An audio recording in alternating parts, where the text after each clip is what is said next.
ఇంతకీ మావయ్య గారు ఒప్పుకున్నారా? ఒప్పుకున్నారు. ఆయనే నన్ను పంపించారు.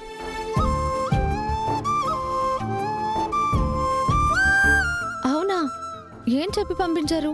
మావయ్య గారు చెప్పేది చెప్పారులే, కానీ నువ్వు మాత్రం కూలిపోయిన మన ఆశల్ని, అరిగిపోయిన మన కలల్ని, నాశనం అయిపోయిన మన జీవితాల్ని మర్చిపోయి నీ ఇష్టానికి నువ్వు తిరుగుతున్నావు.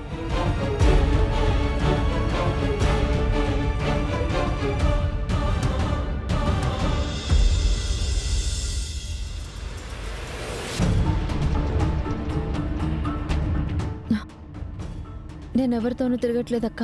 అన్నయ్య ఇచ్చిన ఆటోలో తిరుగుతున్నాను. భవిష్యత్తును వెతుక్కుంటూ తిరుగుతున్నాను. ఇప్పుడు కూడా ఇదిగో ఈ పుస్తకాలను ముందేసుకుని అన్నయ్య కోరిక తీర్చడానికే కుస్తీ పడుతున్నాను. అక్క, నేనేం చేస్తున్నానో నీకు ముందు ముందు అర్థమవుతుంది. కానీ ఏదో చెప్పాలనొచ్చావు, చెప్పక్క. రేపు అన్నయ్య సంవత్సరికం. నల్లని కనుపాప రంగుల ప్రపంచం, మబ్బుల వెనకాల వెన్నెల అనంతం. ఇది వెలుతురు వెంట పయనం, వేడి చెమ్మతో కరిగిన నయనం, గుండె నిండిన రక్త సంబంధం. అన్న అమ్మగా మారిన తరుణం, నాన్న పేరుగా పెంచిన ధైర్యం, గంగ కలిసిన ప్రేమ తరంగం.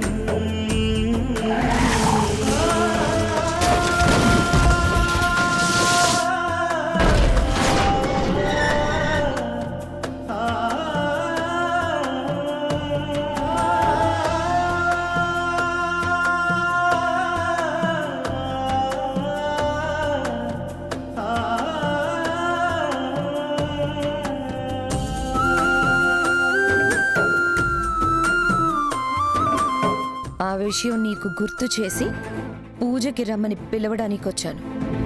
గుర్తు చేయడానికి మర్చిపోయింది ఎప్పుడక్క? అన్నయ్య వేలు పట్టుకుని నువ్వే కాదు నేను నడిచిన దాన్నే కదా. ఆ రోజులే గనక గుర్తుంటే కొన్ని నువ్వు చెయ్యవు.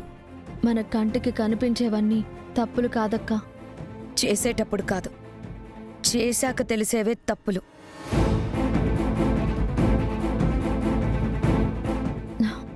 ఏది తప్పో ఏది ఒప్పో అనే విచక్షణ తెలుసుకునేలాగే అన్నయ్య పెంచాడులే అక్క.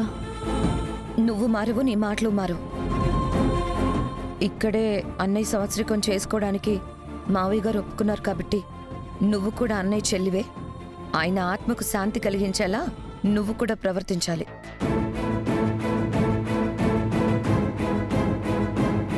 రేపు ఆయనకి పూజ చేయడానికి నువ్వు కూడా రావాలి అని చెప్పడానికి వచ్చాను.